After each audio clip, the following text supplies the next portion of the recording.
சின்ன மருமகள்ல அடுத்த நடக்க போதுன்னு வாங்க பார்க்கலாம். அட இது நம்ம லிஸ்ட்லயே இல்லையப்பா அப்படின்ற மாதிரி இவங்களுக்குள்ள இப்படிப்பட்ட ஒரு உறவு இருக்கா அப்படின்ற மாதிரி ஒரு அதிரடியான திருப்பம் நடந்திருக்கு.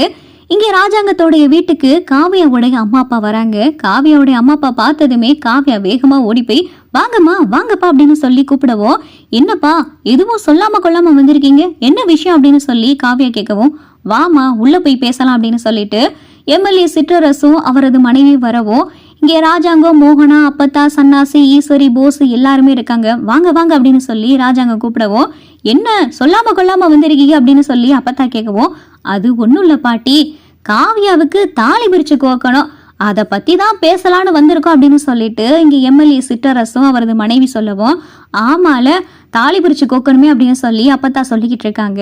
அப்பதான் ஈஸ்வரியும் போஸும், ஆமா இப்ப அது ஒண்ணுதான் கேடு அப்படின்னு சொல்லிட்டு ஈஸ்வரி மனசுக்குள்ள நினைச்சுக்கிட்டு இருக்கு.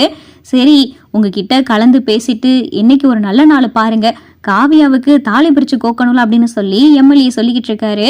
அப்பதான் அப்பத்தா மலரு காப்பி போட்டு எடுத்துட்டு வா அப்படின்னு சொல்லி அப்பத்தா சொல்லவும், இந்த வரையம்மாச்சி அப்படின்னு சொல்லிட்டு மலரு பார்த்தா காஃபி எல்லாம் போட்டு எடுத்துட்டு வந்து எல்லாருக்கும் கொடுத்துக்கிட்டு இருக்காங்க. அப்பதான் தடவை மலரை காவியாவுடைய அம்மா அப்பா பாக்குறாங்க. காவியாவுடைய அப்பா பார்த்தா மலரை பார்த்ததும் ஒரு அதிர்ச்சியா பார்த்துக்கிட்டு இருக்காரு.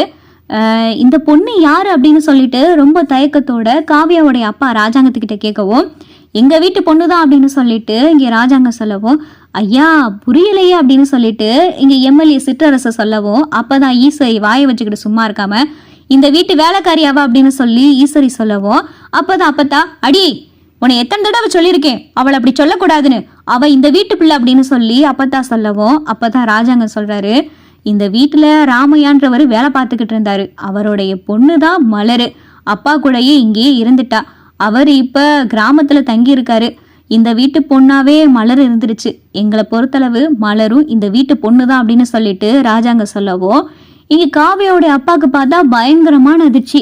ராமையாவா, அண்ணன் என்னுடைய அண்ணனே அப்படின்னு சொல்லிட்டு அவர் கடந்து அப்படியே துடிக்கிறாரு. மலரையுமே பாக்குறாரு. மலரை பார்த்தா சின்ன குழந்தையில பார்த்தது, அதுக்கப்புறம் பார்த்தா இப்பதான் பாக்குறாரு. ஆனா அந்த முகச்சாடை மட்டும் இருக்கு, அதை வச்சே பார்த்தா காவியோட அப்பா கண்டுபிடிச்சிடறாரு. சின்ன பிள்ளையில பார்த்த முகம் எங்கேயோ இருக்கே அப்படின்ற ஒரு ஞாபகத்துலதான் இந்த பொண்ணு யாரு அப்படின்னு சொல்லிட்டு ராஜாங்கத்திட்ட கேட்டிருப்பாரு. காவியா அப்பா மலரையே பார்த்தா பார்த்துக்கிட்டே இருக்காரு. இத காவியா பார்த்தா கவனிச்சிடறாங்க. நாளைக்கே நல்ல நாள் இருக்கு, நாளைக்கே தாலி பறிச்சு கோர்த்துக்கலாம் அப்படின்னு சொல்லிட்டு அப்பத்தா சொல்லவும், சரிங்க பாட்டி, காலையில அப்ப நாங்க அதுக்கு தேவையானதெல்லாம் ஏற்பாடு பண்ணிட்டு வந்துடும் அப்படின்னு சொல்லிட்டு காவியாவுடைய அம்மா அப்பா பேசிக்கிட்டு இருக்காங்க. ஆனா மலரை பார்த்ததுமே காவியாவுடைய அப்பாவுக்கு கடந்து உள்ள துடிக்குது. தன்னுடைய அன்னை மகளே அப்படின்னு சொல்லிட்டு மலரையே பார்த்துக்கிட்டே இருக்காரு. காவியாவுடைய அப்பாவை காவியாவுடைய அம்மா கவனிக்கிறாங்க. ஏன் இவர் முகம் இப்படி மாறுச்சு அப்படின்னு சொல்லி பார்த்துக்கிட்டு இருக்காங்க. இங்க கொஞ்சம் வாங்க அப்படின்னு சொல்லிட்டு காவியாவுடைய அம்மா காவியாவுடைய அப்பாவை கூட்டிட்டு போகவும், என்ன ஆச்சு, உடம்புக்கு எதுவும் முடியலையா, ஏன் உங்க முகம் ஒரு மாதிரியா இருக்கு அப்படின்னு சொல்லி காவியா அம்மா கேட்கவும், அடி அது யாருன்னு பாத்தியா அப்படின்னு சொல்லிட்டு காவியாவுடைய அப்பா சொல்லவும், யார் அது, இந்த வீட்டுல வேலை பார்க்குற பொண்ணுன்னு தானே சொன்னாங்க, மலருன்னு சொன்னாங்க, அப்புறம் போஸோடைய தார இந்த பொண்ணு தானே அப்படின்னு சொல்லிட்டு இங்கே காவியாவுடைய அம்மா பார்த்தா காவியாவுடைய அப்பா கிட்ட பேசிக்கிட்டு இருக்காங்க. அடி இது ராமையா அண்ணன் பொண்ணுடி அப்படின்னு சொல்லிட்டு இங்கே பார்த்தா காவியா அப்பா சொல்லவும், ராமையா யாரு, உங்க அண்ணனா, உங்க அண்ணன் மகளா அப்படின்னு சொல்லிட்டு இங்கே காவியா அம்மா கேட்கவும், ஆமாடி ராமையா அண்ணே மகளே தாண்டி, சின்ன பிள்ளையில நான் பார்த்தது, அந்த முகச்சாடா அப்படியே இருக்கு, அதனால தாண்டி நான் கேட்டேன், ஊர்ல அவருக்கும் எனக்கு சில தகராறு ஏற்பட்டுச்சுல, நம்ம காவியாவை கை குழந்தையோட தூக்கிட்டு இங்க மதுரை ஆண்டிப்பட்டி பக்கம் வந்துட்டோம். ஆனா அப்ப அவர் கிராமத்துல இருந்தார்ல, அப்ப மலருமே சின்ன பிள்ளையாதான் இருந்துச்சு. என்ன காவியாவை காட்டிலும் ஒரு 4-5 வயசு மூத்த பொண்ணு மலரு அப்ப குழந்தையா இருந்துச்சு, ஒரு 5 வயசு கிட்ட இருக்கும். அப்ப பார்த்தது அந்த முகச்சாடை என்னடா இப்பயும் இருக்கேன்னு பார்த்ததுதான் எனக்கு அந்த பொண்ணு யாரு என்னன்னு தெரிஞ்சுக்கிறேன்னு கேட்க தோணுச்சு.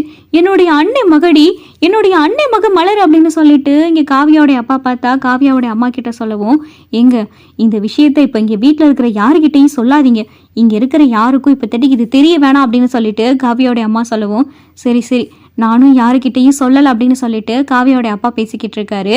இவங்க 2 பேரும் பேசுறத பார்த்தா மலரும் காவியாவுமே கேட்டுறாங்க. காவியா ஒரு பக்கம் நின்று கேட்டுக்கிட்டு இருக்காங்க, மலர் பார்த்தா வெளியில நின்று கேட்டுக்கிட்டு இருக்காங்க.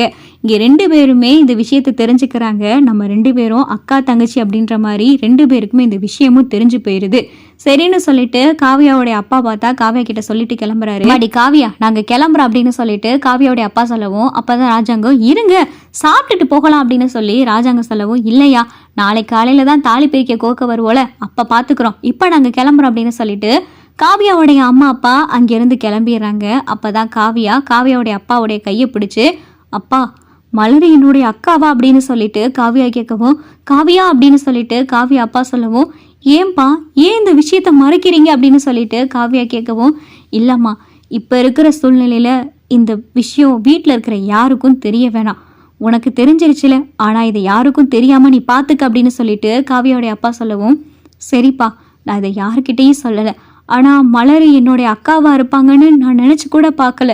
சரி ஏன்பா நீங்கள் உங்களுடைய அண்ணன் பொண்ணுன்னு தெரிஞ்சிருச்சு, அவங்க கிட்ட நீங்கள் ஏன் போய் பேசலாம் அப்படின்னு சொல்லிட்டு இங்கே காவியா கேட்கவும், வேணாம் காவியா, குடும்ப சூழ்நிலை பத்தாததுக்கு நீ இப்போ அவளுடைய வாழ்க்கையில தான் 2ஆம் தரமாக இருக்க, வேணாமே, இது தெரியாமே இருந்துட்டு போகுது, இந்த விஷயம் எங்களுக்கு மட்டுமே தெரிஞ்சதா இருந்துச்சு, இப்போ உனக்கும் தெரிஞ்சிச்சு, நீ இதை எக்காரணத்தை கொண்டு யாருக்கிட்டையும் சொல்ல வேணாம் அப்படின்னு சொல்லிட்டு இங்கே காவியா அப்பா காவியா கிட்ட சொல்லவும், சரிப்பா நான் யாருக்கிட்டையும் சொல்லலை அப்படின்னு சொல்லி காவியாக்குள்ள மனசுக்குள்ள பார்த்தா துடிக்குது.